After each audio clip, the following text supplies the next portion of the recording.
রাম নাম সত্য হ্যায়, এতে যে অর্থ বোঝা যায় তা হলো রামের নামটাই শুধু সত্য আর বাকি সব অসত্য।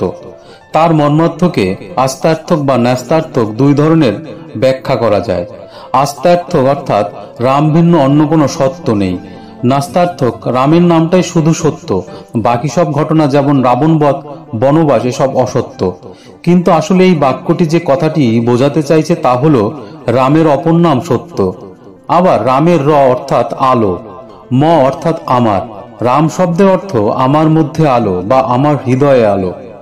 রাম নাম অর্থাৎ রামের নাম প্রায় হিন্দু ধর্মের বিভিন্ন ঐতিহ্যের মধ্যে গাওয়া বা জপ করা হয়।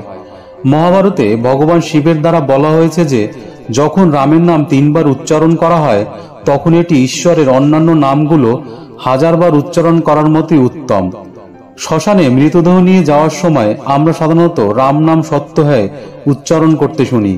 যাই হোক, কখনো ভেবে দেখেছেন কেন মানুষ এই জপ করে? এখানে কিন্তু অনেক কারণ আছে। রাম নামের মহিমা অপার। কলিযুগে নাম জপের বিশেষ মাহাত্ম্য রয়েছে। রামের নাম এমন যেটা জীবনের সঙ্গেও থাকে, আবার জীবন শেষ হয়ে যাওয়ার পরও থাকে। এই পৃথিবীতে কেউ অমর নয়। যার জন্ম আছে তার মৃত্যু অনিবার্য। ভগবানের নাম নিলে যেখানে জীবনে চলা সহজ হয়ে যায়, ঠিক অন্যদিকে মানুষের মৃত্যুর পর তার অন্তিম যাত্রাতেও রামের নাম সঙ্গে চলে। হিন্দু ধর্মের সাথে যুক্ত কোনো ব্যক্তির মৃত্যু হলে তার অন্তিম যাত্রায় রাম নাম সত্য হ্যায় বলা হয়ে থাকে। তবে আপনি কি জানেন এমনটা কেন করা হয়? এর পিছনে থাকে কি এমন কারণ? আসুন জেনে নেই। মৃত্যুর পর নিজের কর্ম ছাড়া কিছুই সঙ্গে যায় না। মানুষ তার জীবনে টাকা, অর্থ, জমি, জায়গা, পদ আর প্রতিষ্ঠা পাওয়ার জন্য দৌড়ায়। নিজের কাজ হাসিল করার জন্য মানুষ ছল কপটের আশ্রয় নেয়, কিন্তু মৃত্যুর পরও তাকে সবকিছু ছেড়ে চলে যেতে হয়। হিন্দু বিশ্বাসে মানুষের সঙ্গে তার কাজের হিসাবও যায়। এর উপর তার মুক্তি এবং অন্যত্র জন্ম নেওয়া নির্ভর করে। মানুষ যেখানে জন্ম নেয় তাকে সেখানকার নিয়ম পালন করতে হয়। আয়ু অর্থাৎ মানুষের শেষ সময়েতেও ভগবানের নাম অর্থাৎ রাম নাম তার সঙ্গে যায়। বলা হয় যে সবার প্রথমে এই কথার উল্লেখ মহাভারতকালে পাণ্ডবদের মধ্যে সবচেয়ে বড় ভাই যুধিষ্ঠির একটি শ্লোকের মাধ্যমে বলেছিলেন। অহন্যয় হনি ভূতানি গচ্ছতি যম মন্দিরম শেষা বিভূতি মিচ্ছতি কিমাশ্চর্য মত পরম। এই শ্লোকের অর্থ হলো মৃতদেহকে শ্মশানে নিয়ে যাওয়ার সময় সবাই রাম নাম সত্য হয় বলেন, কিন্তু মৃতদেহ পোড়ানোর পরে বাড়ি ফেরার সময় সবাই এই রাম ভুলে আবার মায়া মোহতে পড়ে যান। লোকেরা মৃতের অর্থ, বাড়ি ইত্যাদি বন্টন নিয়ে চিন্তিত হয়ে পড়েন। সম্পত্তি নিয়ে একে অপরের সঙ্গে লড়াই ঝগড়া করেন। ধর্মরাজ যুধিষ্ঠির এটাও বলেছেন, নিত্য প্রাণীর মৃত্যু হয়, কিন্তু শেষে তার পরিজনেরা তার সম্পত্তিকেই চায়। এর থেকে বড় আশ্চর্য আর কি আছে?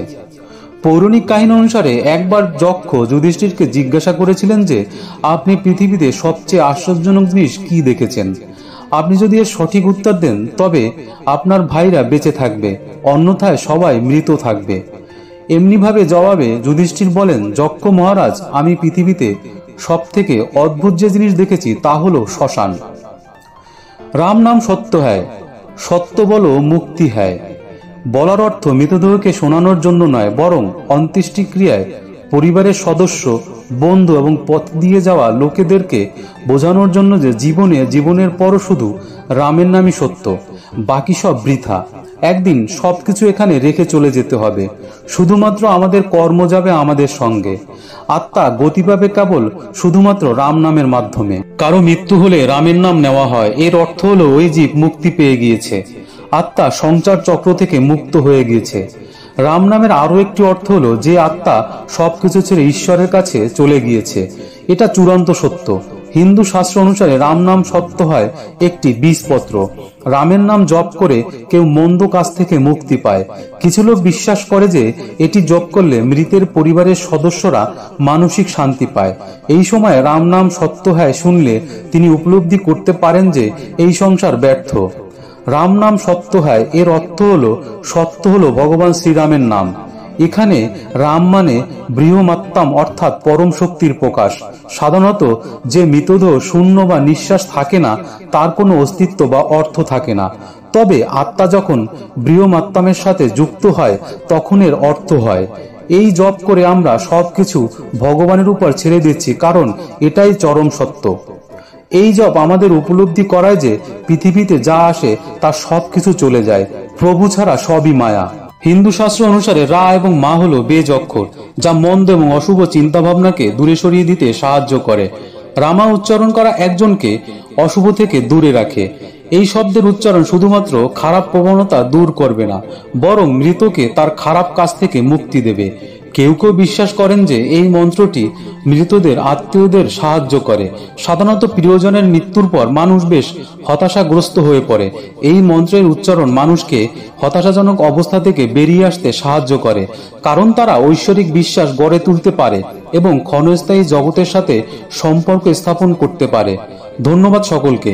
ভিডিওটি ভালো লাগলে অবশ্যই চ্যানেলটি সাবস্ক্রাইব করবেন, আর আপনাদের একটি লাইক বা কমেন্ট আমাদেরকে নতুন নতুন ভিডিও বানাতে অবশ্যই উদ্বুদ্ধ করে।